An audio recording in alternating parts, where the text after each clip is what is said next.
जब तक देश में फर्जी वोटों को डालने से रोकने के लिए देश के चुनाव आयोग द्वारा कोई सख्त कदम नहीं उठाए जाते हैं, तो तब तक हमारी पार्टी देश में खासकर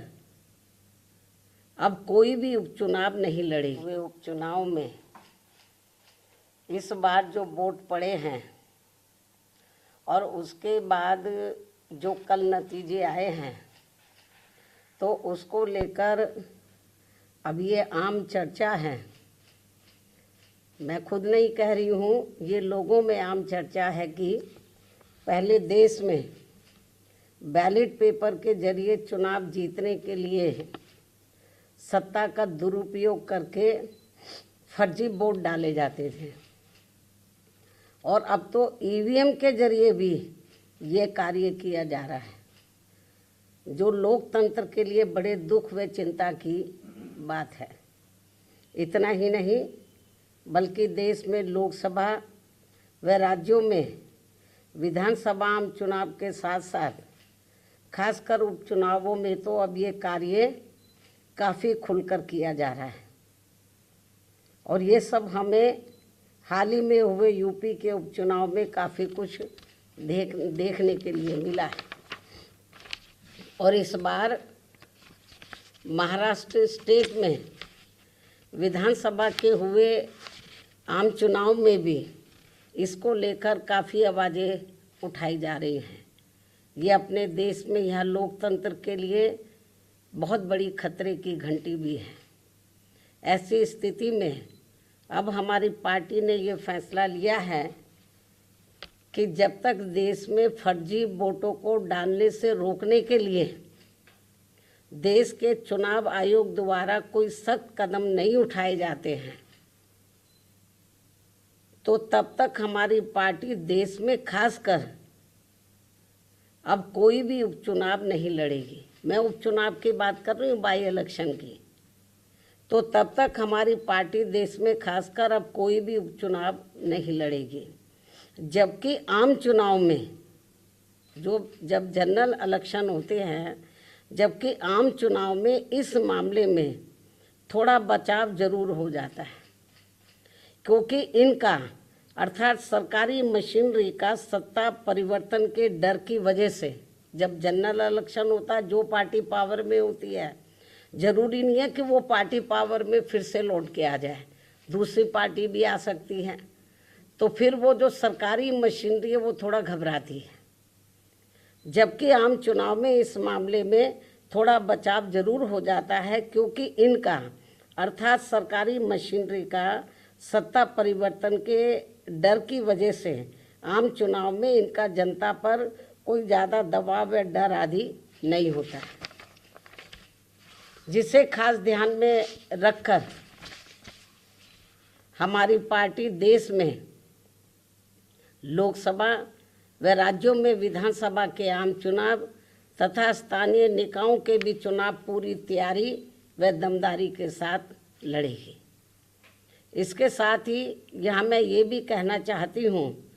कि यूपी में सन 2007 में बीएसपी की अकेले ही पूर्ण बहुमत की सरकार बनने के बाद से कांग्रेस, बीजेपी व इनके समर्थक सभी जातिवादी पार्टियाँ ये सोचकर काफ़ी घबराने लगी थी कि यदि बीएसपी केंद्र की सत्ता में आ गई तो फिर बाबा साहब डॉक्टर भीमराव अंबेडकर का व इनके अनुयायी रहे मान्यवर श्री कांशीराम जी का भी हर मामले में अधूरा रहा सपना जरूर साकार हो जाएगा, जिसे रोकने के लिए फिर इन्होंने अंदर अंदर आपस में मिलकर ये जो जातिवादी पार्टियां हैं, कांग्रेस, बीजेपी और कंपनी के जो लोग हैं, फिर इन्होंने अंदर अंदर आपस में मिलकर व पर्दे के पीछे से खासकर दलित समाज में से बिकाऊ व स्वार्थी किस्म के लोगों के जरिए अब इन्होंने अनेकों पार्टियां बनवा दी सन 2007 के बाद से, जिनको चलाने व चुनाव लड़ाने आदि पर पूरा धन इन्हीं पार्टियों का लगता है। तभी ये पार्टियां कई कई दर्जन गाड़ियों को साथ में लेकर चलती हैं। और अब तो ये हेलीकॉप्टर व प्लेन से चुनावी दौरा भी करते हैं। ऐसी लोगों में ये आम चर्चा है, जबकि हमारी पार्टी बीएसपी इसके लिए पार्टी के लोगों से बीएसपी सदस्यता आदि के जरिए अपना खर्चा खुद उठाती है। यहाँ ये भी गंभीरता से सोचने की बात है। और इतना ही नहीं, बल्कि फिर ये विरोधी पार्टियाँ अपने राजनीतिक लाभ के लिए उनके हिसाब से उनसे उम्मीदवार खड़े करवा के अब बीएसपी को कमज़ोर करने में लगी है। इसके साथ ही अब तो इन बिकाऊ व स्वार्थियों को मजबूती देने के लिए अब ये विरोधी पार्टियां अपना खुद का भी वोट ट्रांसफ़र करवा के इनके हर राज्य में 1-2 एमपी व एमएलए भी जितवा कर भेज रही है। इसलिए ऐसे सभी बिकाऊ व स्वार्थियों की पार्टियों को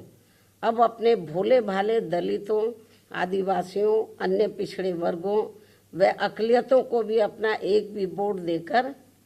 खराब नहीं करना है। ये सब हमें अभी हाल ही में हरियाणा, महाराष्ट्र, झारखंड के हुए विधानसभा आम चुनाव के साथ साथ यहाँ उत्तर प्रदेश में भी 9 विधानसभा की सीटों पर हुए उपचुनाव में काफ़ी कुछ देखने के लिए मिला है। ऐसे में अब इन सभी वर्गों के लोगों को इन्हें जाति, बरादरी, रिश्ते नातों, यार दोस्तों आदि के भी चक्कर में न पड़कर अपना वोट ऐसी किसी भी पार्टी को नहीं देना है, बल्कि अपनी एकमात्र हितैषी पार्टी बीएसपी को ही अपना वोट देना है, जिसकी नीतियों व कार्यशैली को इन्होंने यूपी में, यानी कि जो वीकर सेक्शन के लोग हैं, इन्होंने यूपी में बीएसपी के, वैसे तो सर समाज के लोगों ने आजमाया है, इन्होंने यूपी में बीएसपी के नेतृत्व में 4 बार बनी सरकार में भी काफ़ी कुछ आजमाया है। इसके साथ साथ इन सभी वर्गों के लोग अब पुनः सत्ता में आने के लिए विरोधी पार्टियों की इन सभी साजिशों से हमेशा सावधान रहना है और आपस में भाईचारा पैदा करके अपनी पार्टी बीएसपी को हर मामले में ज़रूर मजबूत बनाना है तथा इनकी इन सभी साजिशों से ये लोग हमेशा सावधान भी रहें। वर्तमान में समय की यही मांग है और सर्वजन हिताय व सर्वजन सुखाय के लिए इसकी ये खास ज़रूरत भी है। और अब मैं विरोधियों की इन सभी साजिशों के बीच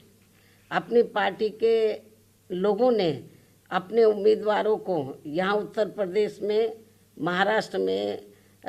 झारखंड में और ख़ासकर उत्तर प्रदेश में जो 9 विधानसभा की सीटों पर बाई इलेक्शन हुए,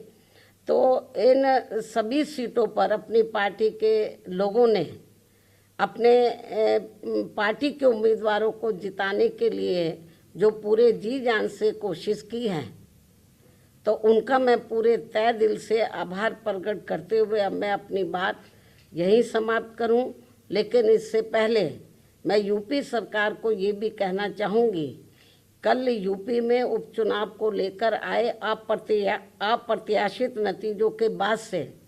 खासकर संभल जिला सहित पूरे मुरादाबाद मंडल में काफ़ी तनाव की स्थिति व्याप्त थी कल से। ऐसे में शासन व प्रशासन को संभल में मस्जिद व मंदिर विवाद को लेकर सर्वे कराने का कार्य आगे बढ़ाना चाहिए था, जो तो ये ज़्यादा बेहतर होता। लेकिन ऐसा ना करके जो आज वहाँ सर्वे के दौरान जो कुछ भी बवाल हुआ है, हिंसा हुई है, तो उसके लिए यूपी का शासन व प्रशासन पूरी तरह से जिम्मेवार है। ये अति निंदनीय है। ये जो भी कुछ उधर हो रहा है ये अति निंदनीय है, जबकि ये काम दोनों पक्षों को साथ में लेकर शांतिमय ढंग से किया जाना चाहिए था,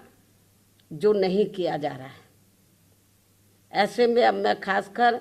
संभल के सभी लोगों से वहाँ शांति व्यवस्था बनाने की भी पुरजोर अपील करते हुए अपनी बात यही समाप्त करती हूँ। धन्यवाद। जय भीम व जय भारत।